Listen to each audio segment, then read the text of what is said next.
Polri memberikan apresiasi berupa kenaikan pangkat luar biasa, promosi jabatan hingga pendidikan sekolah bagi anggota yang berprestasi dalam ajang SEA Games Thailand 2025.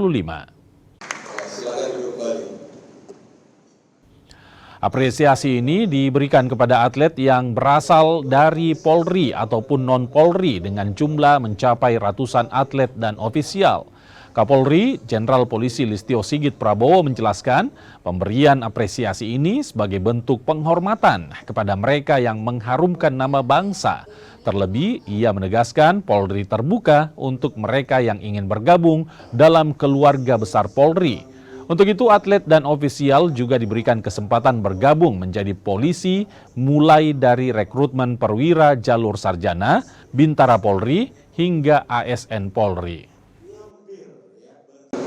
Hari ini juga kita memberikan rewards, memberikan apresiasi kepada kurang lebih 101 non-Polri yang kemudian ternyata memiliki cita-cita ingin menjadi Polri.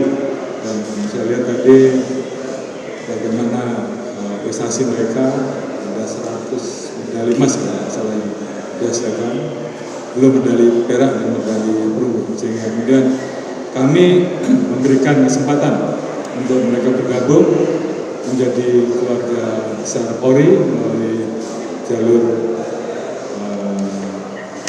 rekrutmen proaktif atau talent scouting.